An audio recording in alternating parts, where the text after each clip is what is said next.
Get you a Harley Davidson. You a Harley Davidson. Get you a Harley Davidson. Come on and get you a Harley Davidson. You gotta get you a Harley Davidson. Get you a Harley Davidson.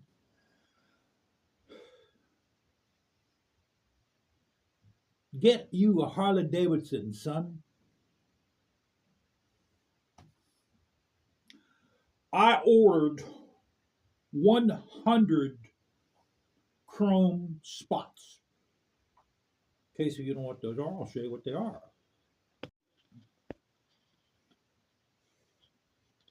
Those are chrome spots. We're going to do this seat here up. This is leather. This comes off. What we're going to do is we're going to put the chrome spots on, because there's like two little legs in back of them. We're going to push them in because it has to go like this. Because it has to basically pick up this one here.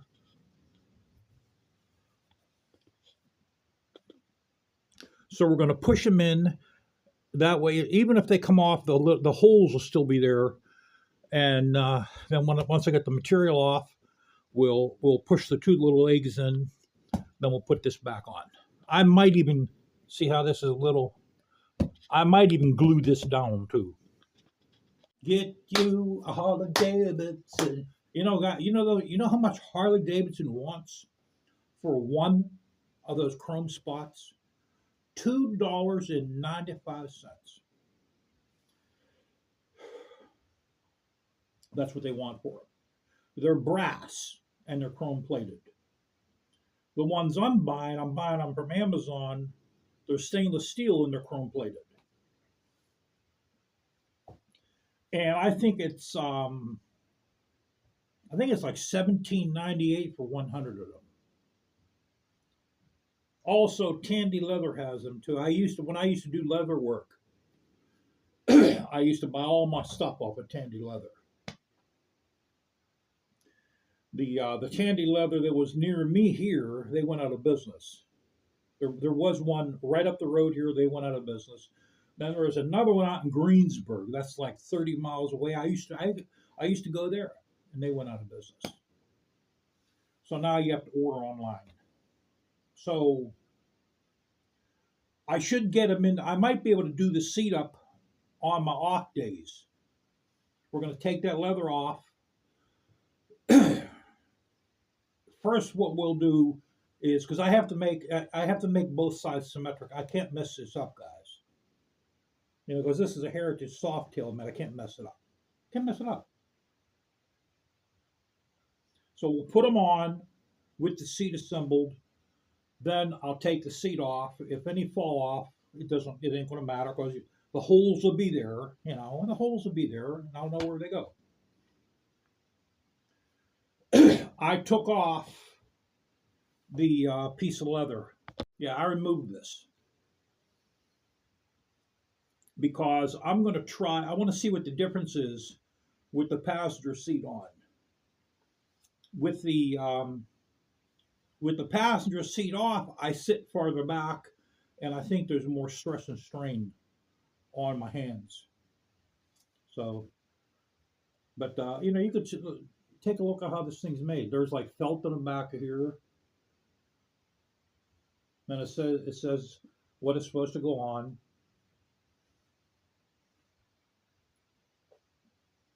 To properly use this, you have to take the luggage rack off. Okay? And you have to take the floorboards off. So, what is the sense of me having a bike then? If I'm gonna remove the luggage rack and the floorboards, that's going to basically make it look more streamlined in the back. See, but for me, I might have made a mistake buying this.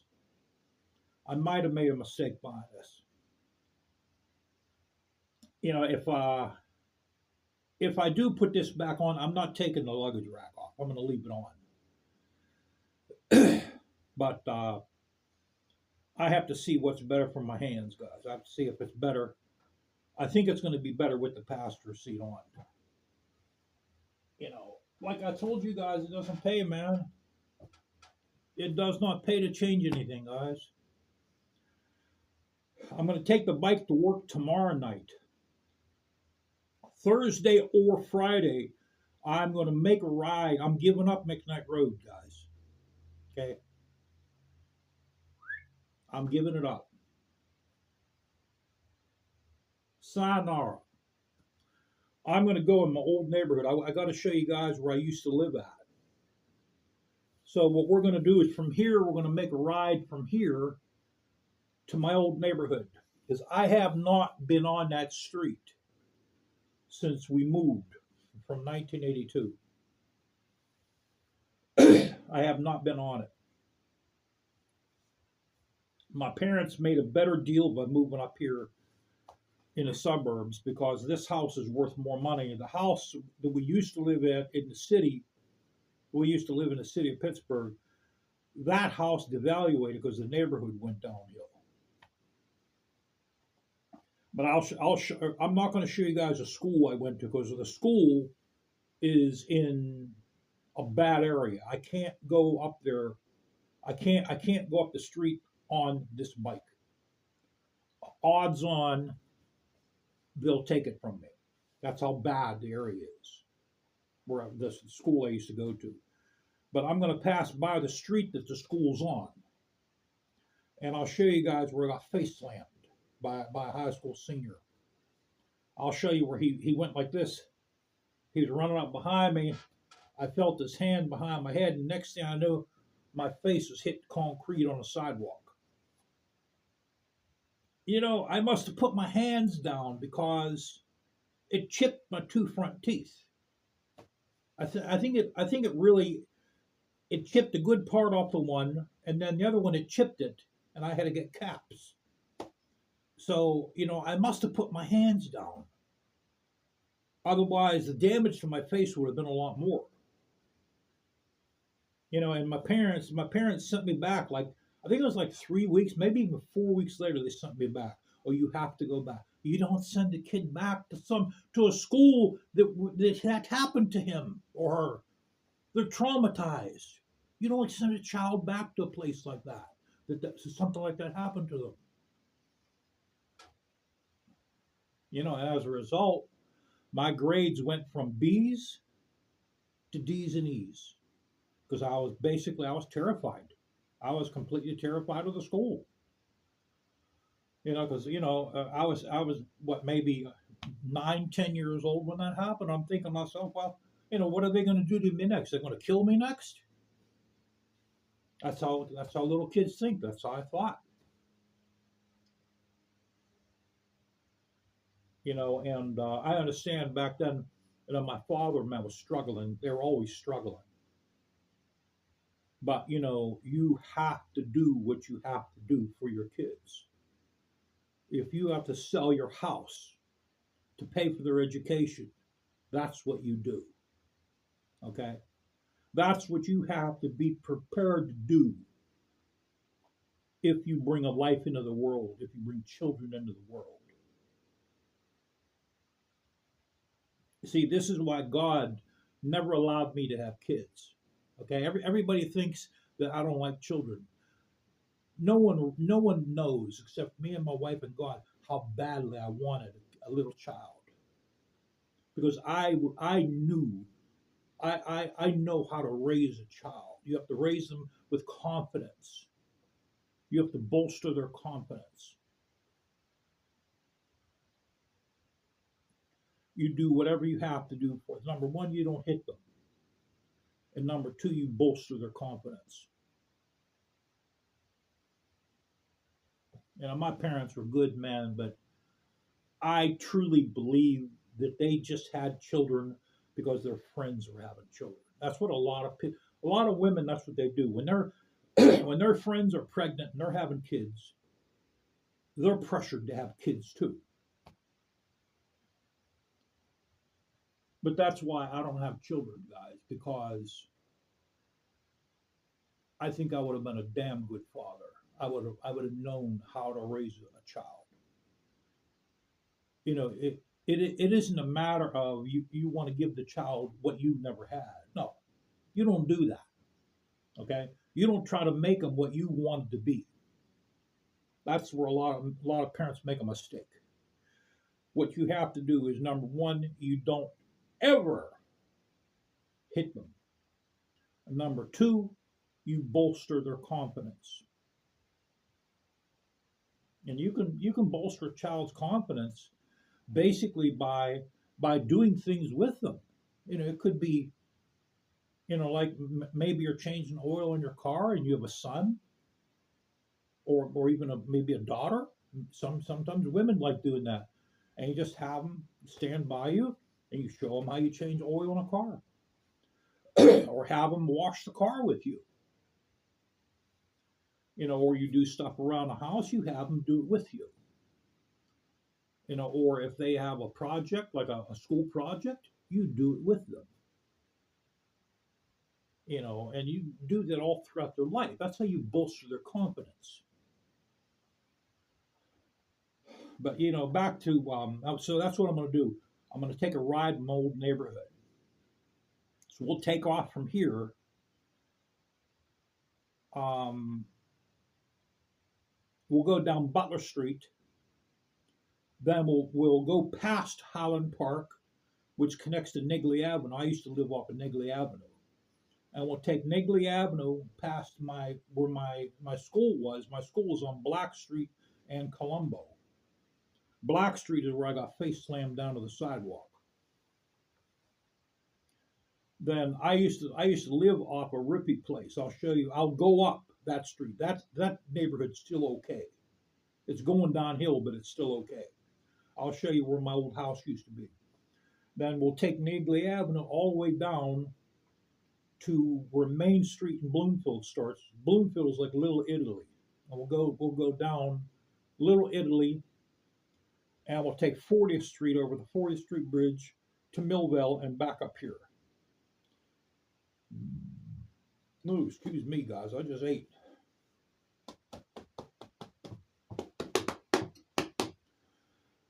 So you guys got to get it. Don't buy no other motorcycle except the Harley Davidson, guys. The new Harley Davidsons, man, are the bee's knees, brother. Okay? They are the bee's knees.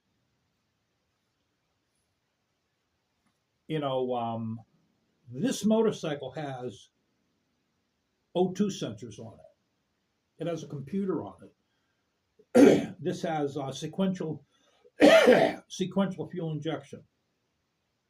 So you can actually get on this, start it up, and take off. You don't have to wait for it to warm up. I still wait for it to warm up a little bit.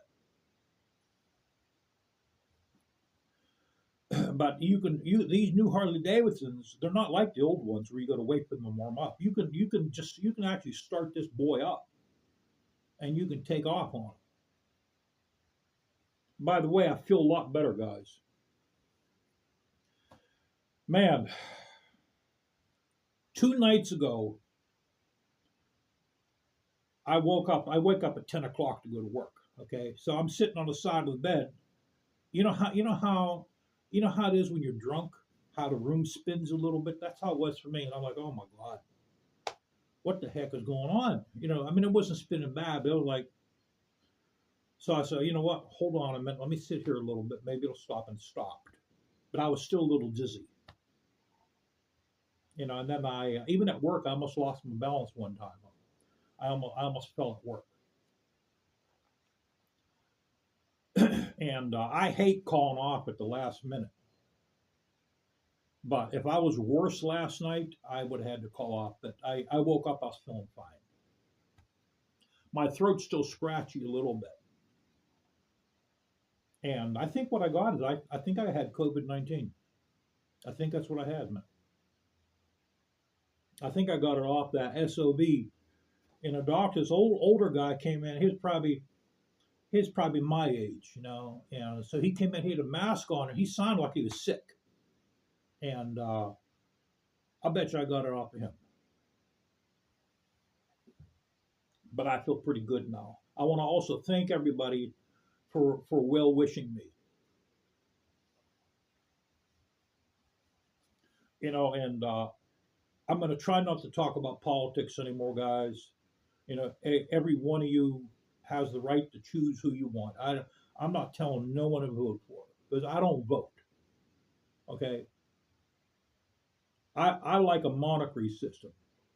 All right, what I think should be in place in this country is a king and queen system, or or you have a president that should be in office for at least 10 years. That's what I think. My views my views are actually un-American. I think a president should have at least 10 years in office, and I don't think the president should have the option of being reelected. Once you're president, that's it. You can't be reelected because that gives someone else a chance. You know, that gives someone else a chance to come in. And I'm not registered. I'm not registered for any party. The last time I registered was in 1977 when Jimmy Carter ran. I voted for Jimmy Carter. That was the last time I voted. Matter of fact, I even got a letter from the voting commission. They tried to scare me. They tried to say if you don't register, you're going to be blackballed, and we won't allow you to ever register again. That's bull. That's bull crap. My wife is a registered Democrat, but I don't register because I don't like the system of America. Okay, it's like I don't like the law system. I don't like I don't like the court systems. I don't. I believe more in street justice. That's what I believe in. Kind of like the old West justice. That's what I believe in.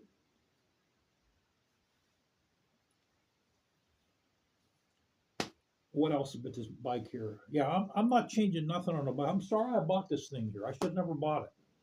I mean, it looks great with it on. A couple guys told me that I should take the backrest off. I mean, I think it looks good with the backrest on because of all the chrome. It's like a chrome show. But if I take the backrest off in the luggage rack, it's a backrest luggage combo. Then I got to take the passenger floorboards off. And then you're going to have these parts laying around here. It's like I'm going to have $300 or $400 of parts laying around. That I'll eventually probably lose them or they'll get damaged. Then what's the sense of having this kind of motorcycle then? So I think the motorcycle is actually more comfortable with that passenger seat on. Because that little, I'll show you to you in a minute, that little part of the back of the passenger seat, it's also called the bitch seat. Because that's what bikers call their women. Bikers call their women bitches. That's you know, that's really what bikers call their women, guys. Did I ever tell you guys my father was in he had a motorcycle club? I think I wanted to put it in the last video, but I lost the video on here. My father was my uncle that had that 47 WL and a couple of there was like maybe four, maybe five guys, and my father had an Indian, and they were crazy, because they just came from World War II, and they were crazy. They used to get in shootouts just to have a shootout with somebody. And they didn't even try shooting to kill the rival gang. They just shot just to shoot, or they'd get in fights with them just for the hell of it. That's what they used to do back then. That's what was their form of excitement.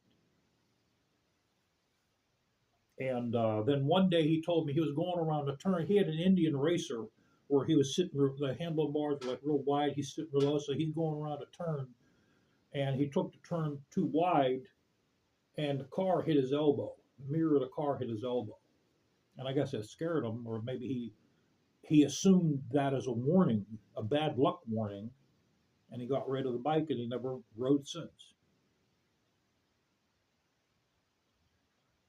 You know, I would have loved the road, man, with my dad. You know, I would have loved that. As for clubs, guys, they're not called gangs, they're called clubs. If you don't have time for a club, you know, I'm talking about, I'm not talking about one percenter clubs. I'm talking about regular motorcycle clubs, you know, like a riding club. You don't really have to devote a lot of time to it, you know, because they're not going to call you if they need you to back them up in a bar for a fight, or they're not going to call you constantly. You have to drop everything you're doing to come running. You don't really need a lot of time to dedicate yourself to that kind of club. A one percenter club, you do.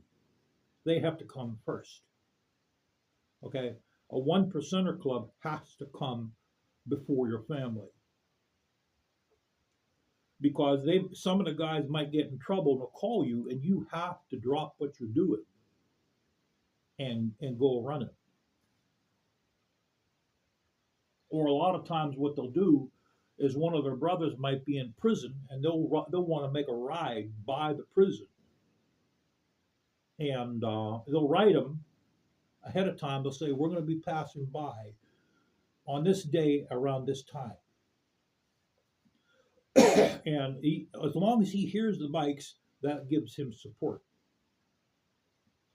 A lot of times, these clubs will actually call the prison. They'll actually see, my throat's still scratchy. A lot of times, what they'll do is they'll call the warden to let them know that they're going to be riding by the prison to support their brother in there. That's what they'll do. Sometimes that's what they'll actually do. You know, and the prison might be 2, 3 states over. So that's why for a one percenter club, you have to put them first. If you can't do that, don't try to join up with them.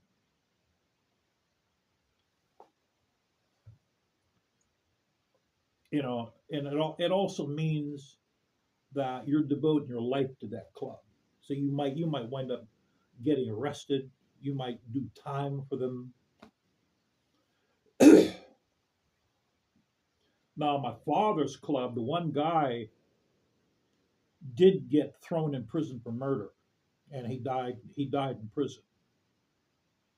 So, you know, I guess maybe you can call his club was probably considered a one percenter club back then. They were more of a crazy 1% club, so they were small, very small. So, all right, let's look at this bike one more time. And I love this bike, man. I absolutely love this 2012 Heritage Softail Classic. I absolutely freaking love everything about it.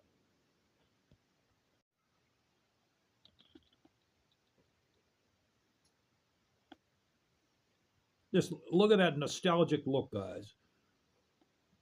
I mean, everything they did to this, man, is perfect. It's perfect. That rear brake pedal, it is so easy to use that rear brake, guys. My 81 had a pedal that big too. The floorboards are nice, man. They are nice.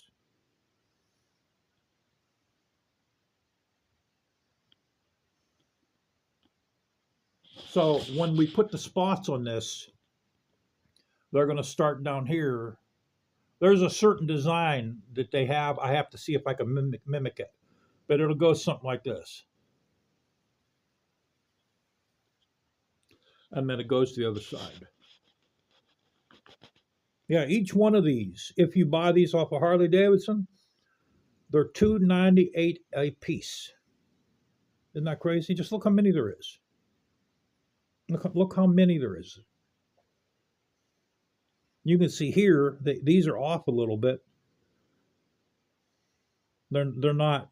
It's like this one here is high. This one here is a little high. Now, if you go over here, they're not symmetrical.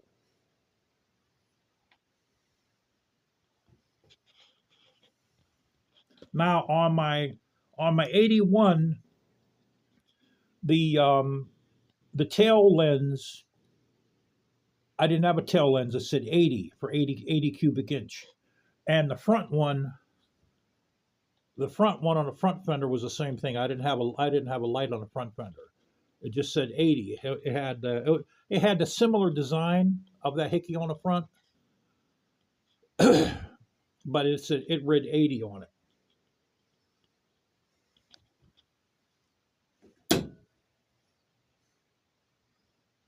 These are spongy. Now I think. Let me see. Do these move? No, my 81. These moved. They were on like a piece of rubber. They moved a little bit.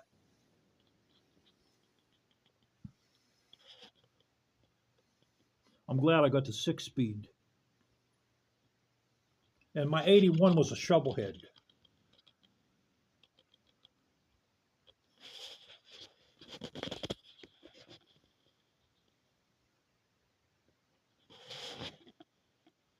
So, like I said, guys, this is the best position for a cameraman.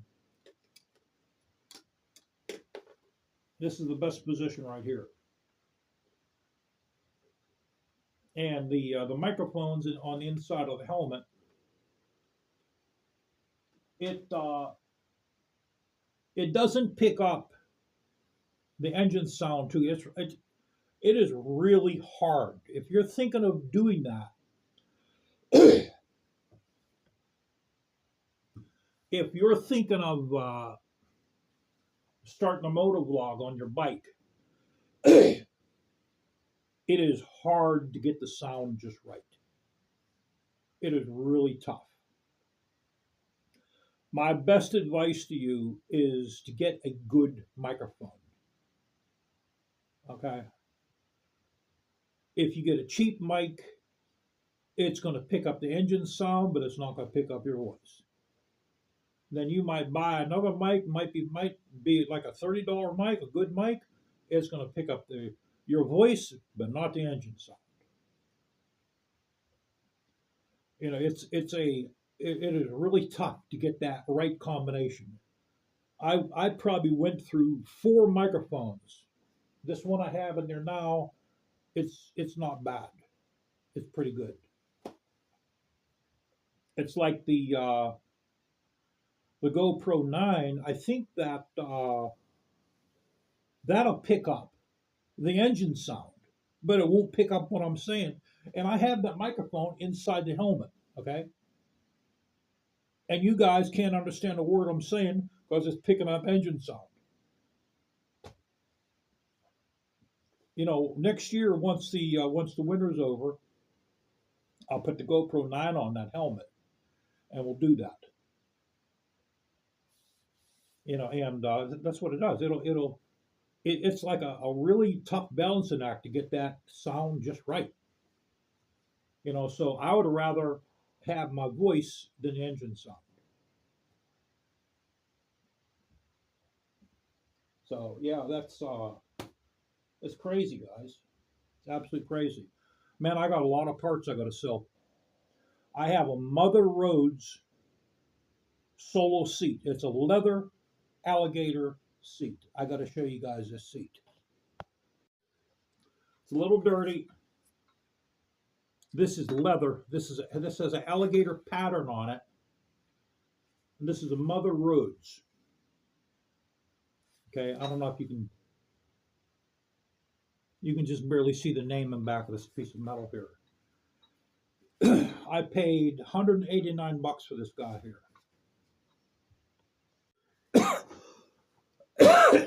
I have to sell that. I have a cheap Chinese solo seat. I got to sell that.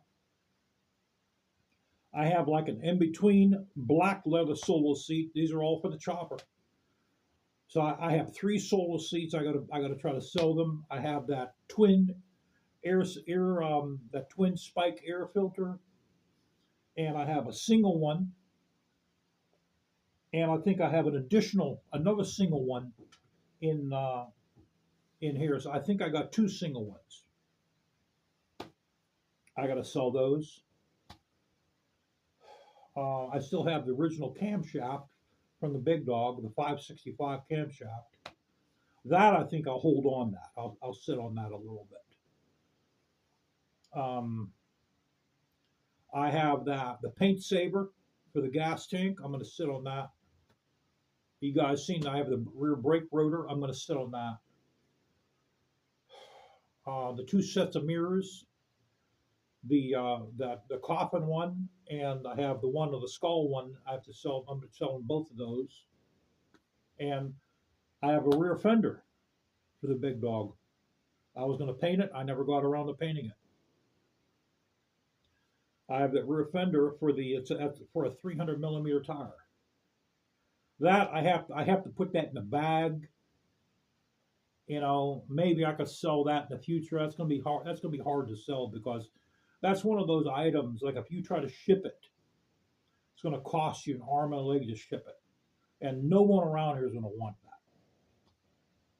You know, because these mollywaggers around here, man, you don't see no fat tire choppers around here. There's I think I probably had the only one. When I had that bike, there was none. I had the only for like 4 years. There was no other fat tire choppers. Now, I mean, you guys seen when I was riding, there's not even another motorcycle on the road around here. There's not even another motor. You're lucky if you run across one motorcycle. You know, because everyone around here is struggling. Everyone has always struggled. It doesn't have nothing to do, guys, with the economy. You know, people in the Pittsburgh area, they've always struggled. They've always struggled. Okay, even when the steel mills were going rampant, man, they still struggled back then. You know, everyone around here, they'll tell you a line of bull crap.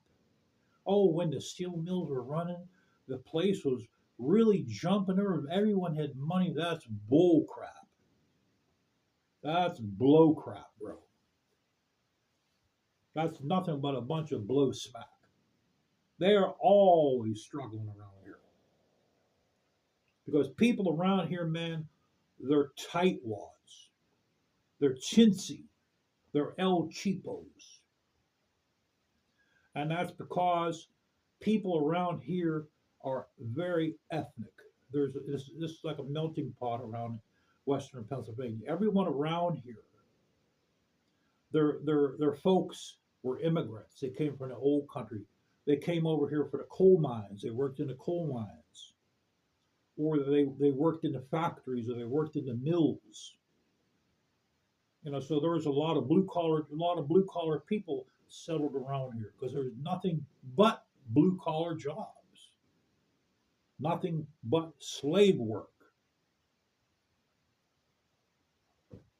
including my family. You know, so money comes hard here, and they are not going to give their money up very easy. They're very, very tight with their money around here. Okay, you cannot sell these people nothing around here. When me and my father remodeled bathrooms, man, and when we did flooring, we had to do it at rock bottom prices in order to get work. Now you don't see any tradesmen around here. There's no tradesmen. When's the last time you saw a tradesman truck pull beside you from a mom and pop company with the magnetic sign on the side, or they hand painted some kind of their company name on it? So you don't see them anymore because they're all out of business. They cannot survive. First of all, they cannot buy an $80,000 pickup truck. Okay, they cannot afford one of these.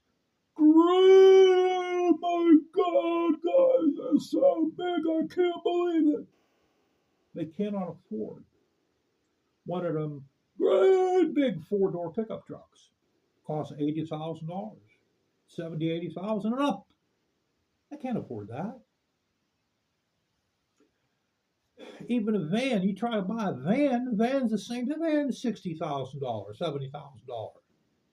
for a damn man.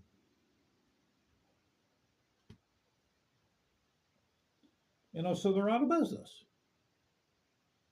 You see these guys going around. The truck is held together with spitting string and bungee cords, and they're going around collecting scrap.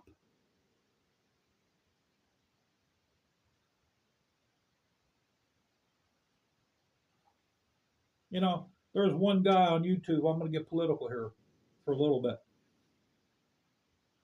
He said something like, I read his post on one of the channels, on one of the political channels. Whose life was better 4 years ago? So you know what I told him? I said, bro, if you think anybody's going to help you with your life, you need to move to the Amazon rainforest and go hunting for caterpillars.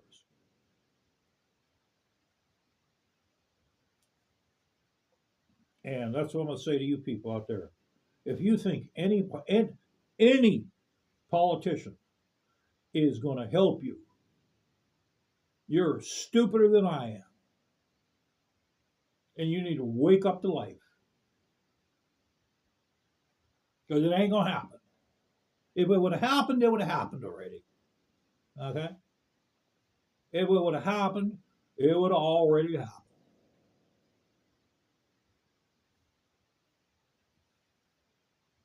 And I hate to be a Darren Downer.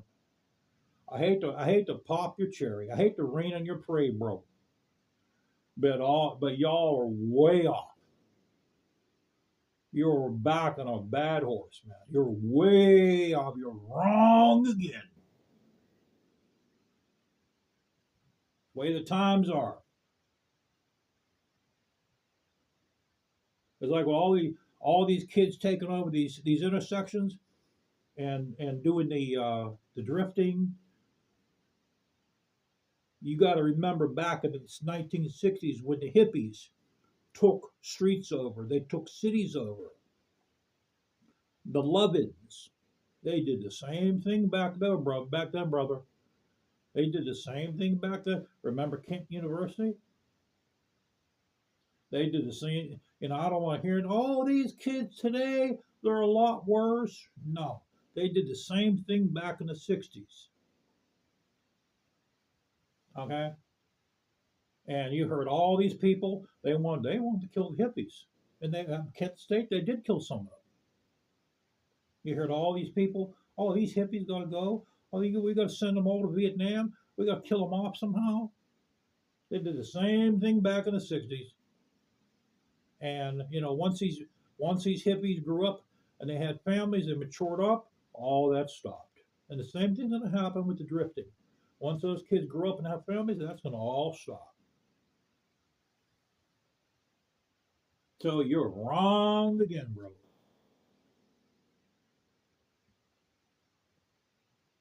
You need to come aboard, bro. Join the winning team, man, and buy yourself a Harley Davidson.